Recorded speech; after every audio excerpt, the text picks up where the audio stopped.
Well, YouTube hated the pilot episode of Bite Sized and barely showed it to any of you. YouTube doesn't like short-form content unless it's straight up shorts, so it pushes these small videos down, and in the long term they may even hurt the overall visibility of the channel, which I'm not particularly excited about. However, I am not going to give up on Bite Size just yet, because I think tiny games deserve the spotlight. We'll try looking at a few games at a time, making the video somewhat longer, so hopefully YouTube doesn't just throw it into the garbage pile.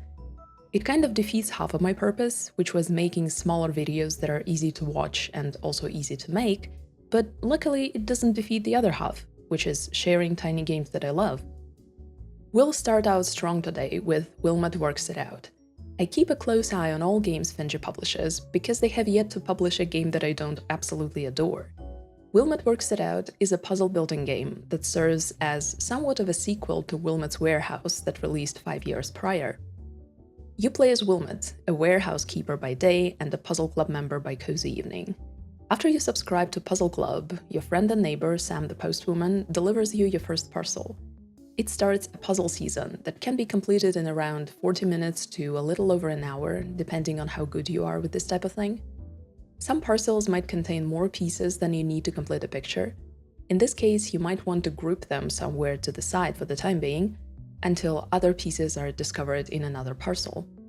In later seasons, I found myself surrounded by piles of puzzle pieces that did not yet make a full picture, and there was Sam knocking at the door to give me another parcel. You might think it gets overwhelming, but it really doesn't. Sam will only deliver you a new parcel after you've put together a picture. You can use completed puzzles to customize your house, group them by theme and hang them in different rooms however you like. You can even change the frames if you want. The puzzles themselves are really fun and imaginative. Some of them are long but narrow, some square, others consist of just 4 pieces. Some of them have seemingly similar elements, which leads to you trying to put together a picture that is actually 2 separate pictures, or maybe even 3. The puzzles were designed by Richard Hogg, and I love their whimsical nature. There is also a story happening in the background that you can follow by listening to Sam when she delivers you a parcel. Outside of the puzzle solving, you seem to be hanging out a lot. She also goes on vacation sometimes and brings memories to share. Wilmot Works It Out is a fantastic game if you like assembling puzzles. It is relaxing, great with a controller, and for a while it was my perfect coffee break game. I highly recommend it. Also, you might want to check out Wilmot's Warehouse, another puzzle game by the same devs about Wilmot's working days running a big warehouse. I haven't played it myself. To be honest, it looks slightly intimidating to me, but who knows, maybe it's right up your alley. Donut County is a physics-based puzzle game where you play as a hole in the ground that swallows everything it slides under. Every time you start off in a new environment, you are a tiny hole and can swallow only tiny things, but then with each swallowed item you grow bigger and bigger until you chomp down a restaurant or a whole chicken coop.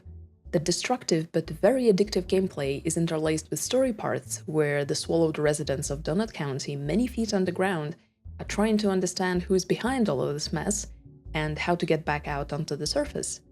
Raccoon BK and his best friend Myra are the pair of protagonists, but there is no shortage of cute characters. The gameplay is deceptively simple, but I have to say that swallowing everything from random things to trees and buildings is very cathartic. Some swallowed items can modify you. For example, a swallowed furnace will make you gush smoke and hot air around, which might even be useful for that particular puzzle. Or maybe you need to fill yourself with some sort of liquid. Also, on every map you'll need to figure out in what order to swallow things to gradually grow bigger. Donut County is a wonderful, lighthearted experience that can be completed in about 2 hours or so. It's a delightful little game.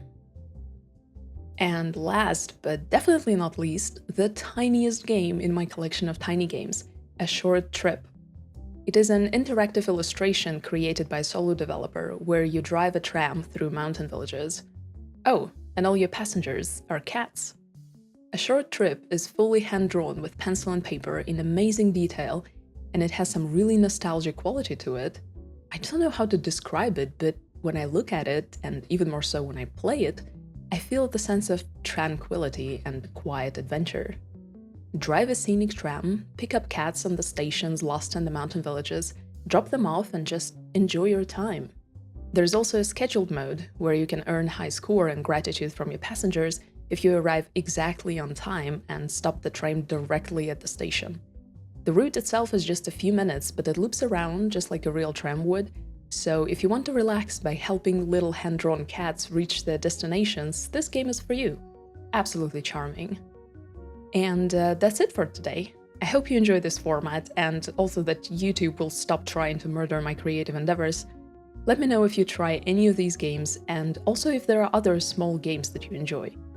Thank you very much for your time, and I'll see you in the next one. Take care.